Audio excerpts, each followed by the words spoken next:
Bonjour à tous, bienvenue sur la chaîne France Airsoft TV. On se retrouve aujourd'hui pour la démonstration du P226 de chez KJW.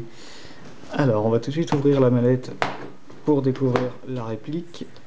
Voilà.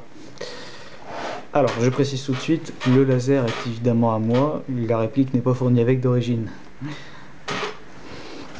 Donc je vais vous poser pour pouvoir manipuler la réplique plus facilement.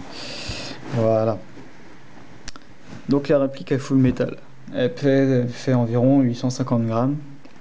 Donc elle est quand même agréable à prendre en main. Elle est blowback, gaz blowback.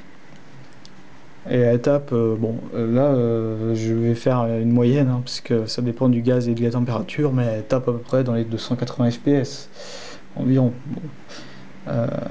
Voilà, le chargeur peut contenir 24 billes. Il peut contenir 24 billes. Et comme je vous l'ai dit, il est au gaz. Ce qui signifie qu'en hiver, son utilisation va être limitée. D'autant plus que la réplique est en métal. Elle va avoir donc tendance à être très froide et à pouvoir vraiment tirer de façon très limitée. C'est-à-dire que là, dans les conditions actuelles, donc on est en hiver, dans les conditions actuelles, je ne peux pas finir un chargeur sans qu'il arrive à court de gaz ou qu'il dégaz entre temps. Bon, c'est un peu l'inconvénient du full metal à gaz en hiver, mais en été, il n'y aura aucun souci, hein, vous pourrez charger deux chargeurs sans problème avec. Donc la réplique présente un marquage sur la culasse, donc Sig Sauer P226 original, et sur le corps de l'autre côté, bon, le numéro de série, calibre 6 mm, et un charabia, made in Taiwan, etc. Voilà, c'est pas bon. C'est pour les puristes, c'est pas très réaliste, mais sur la culasse, ça l'est. La particularité de cette réplique réside dans le levier de désarmement. Alors je vais rapidement vous expliquer en quoi il consiste. Quand le chien est actionné, que la réplique est prête à tirer, vous pouvez l'actionner en l'abaissant, ce qui va avoir pour effet d'abaisser le chien, mais de ne pas faire percuter la valve. C'est-à-dire que là, vous êtes à 1 mm de la valve. Si on peut faire la comparaison entre le chien désarmé et le chien percuté, vous voyez qu'il y a une différence. Là, on a percuté, là, on ne va pas percuter. Ça a un très bon effet sécurisant et ça évite les mauvais tirs, les tirs non voulus. Voilà. Donc en fin de vidéo, je vous démontrerai rapidement la réplique. Ça sera un démontage des parties que l'on peut ôter sans matériel. Voilà. Donc on va immédiatement passer au tir à présent.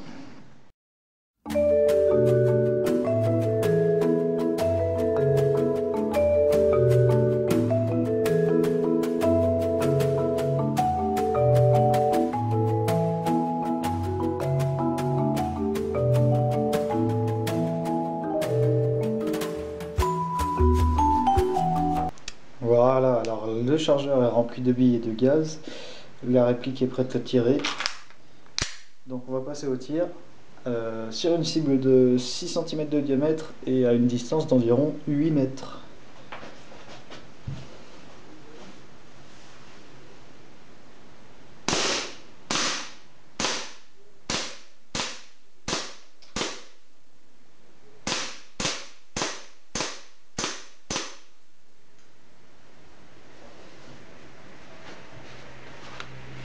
Voilà, donc le chargeur est vide, les culasses se bloquent en arrière. On va pouvoir voir un petit peu ce que ça a donné sur la cible.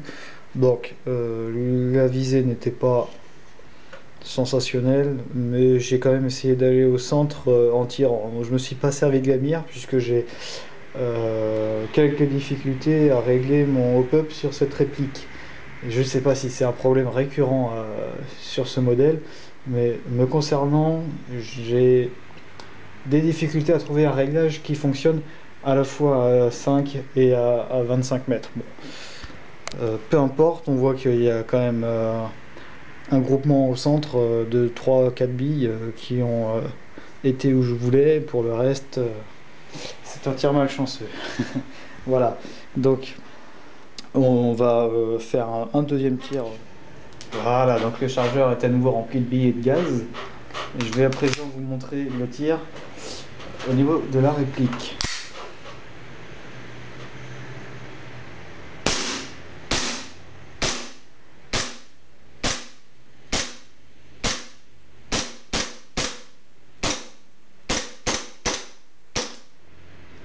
Voilà, donc ce que je vous expliquais tout à l'heure, le gaz c'est fini avant le chargeur.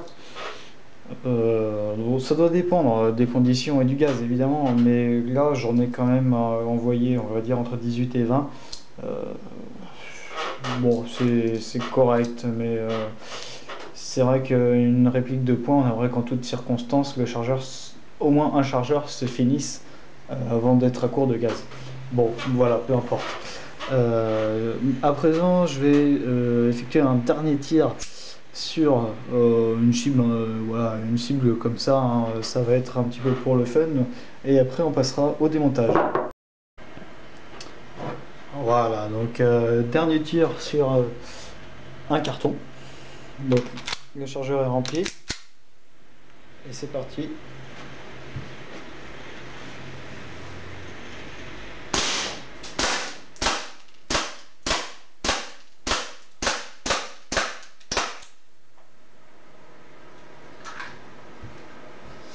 Voilà, donc là il a été assez court. J'avais mis un peu moins de gaz. Ah oui, ma valve. L'embout de ma bouteille de gaz déconne un petit peu. Bon, on va voir ce que ça va donner.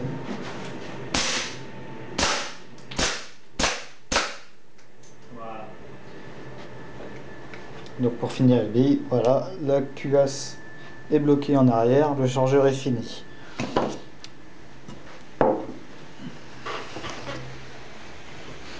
Donc au niveau de la puissance, on est pas mal quand même. Bon, je vous fais pas de pub pour le gratin. On a transpercé et on a quand même poqué le bois, donc ouais, on est à 8 mètres, on est encore sur une bonne puissance. Là il tape bien, le green gas aide beaucoup, mais non, il tape bien. Je vais maintenant vous faire le démontage de la réplique, donc on va faire ça tout de suite. Voilà, donc alors le démontage c'est très simple. Donc là je vous fais ce que l'on peut faire sans outils. On va voir plus tard qu'il y a évidemment d'autres étapes que l'on peut faire, mais avec des outils. Alors j'enlève le gaz qui restait dans le chargeur. Donc on enlève le chargeur. Pour enlever la culasse, c'est très simple. Il faut abaisser cette pièce. Et la culasse part tout de suite. Voilà. Donc une fois qu'on a retiré la culasse, voilà, on peut s'apercevoir qu'il y a un trop plein, qu'il y a un léger trop plein d'huile de gaz siliconé, d'huile siliconée. Alors la culasse se démonte également en plusieurs parties. Donc on a le ressort de rappel de la culasse avec son guide. On a le canon, alors le canon extérieur et le canon intérieur, et évidemment le bloc hop-up. Donc le bloc hop-up il va se dévisser ici et ici, Par la suite, vous pourrez bricoler ça, le reteflonner, remplacer les joints. Bon, voilà, moi je ne l'ai pas encore ouvert, pour l'instant ça va. Je m'y attaquerai sûrement cet été pour la fiabiliser. Donc voilà, c'est ce qu'on peut démonter, je dirais, sans accessoires, enfin sans accessoires, sans tournevis, ni chasse-goupille. Hop, voilà. Donc le corps, la culasse, le canon externe, le canon interne, le bloc pop-up et le ressort avec son guide.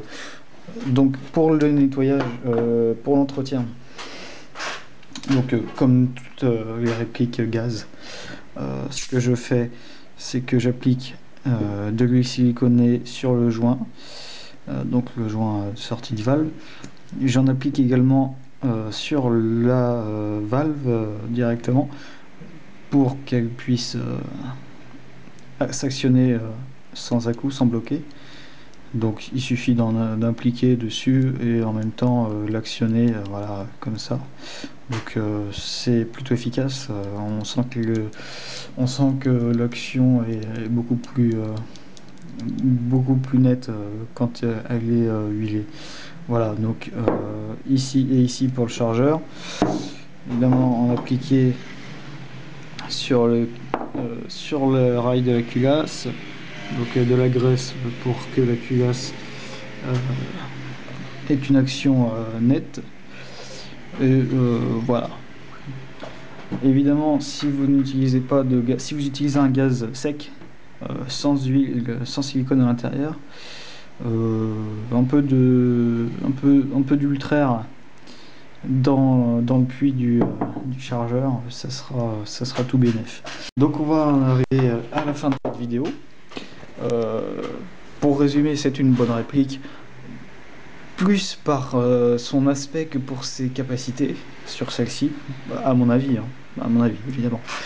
Ouais, moi je préfère largement utiliser une autre réplique, bon, une réplique CO2 pour l'hiver, ça à mon avis c'est nécessaire parce que là vraiment on ne finit pas le chargeur, donc c'est assez embêtant.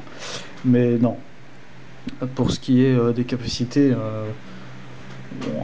on est sur du standard, c'est-à-dire qu'elle tire loin, elle tire fort, mais elle n'est pas très précise. Moi je ne la trouve pas très précise. Peut-être encore un souci de mon hop-up, hein, je sais pas, il faudra que je m'y attaque. Mais bon, c'est un bon backup tout de même, plus pour le style avec le laser qu'autre chose. Voilà. Donc j'espère que cette vidéo vous a plu. Pour retrouver les autres, vous pouvez aller sur ma chaîne France Airsoft TV. En attendant, moi je vous dis à la prochaine et bon Airsoft à vous.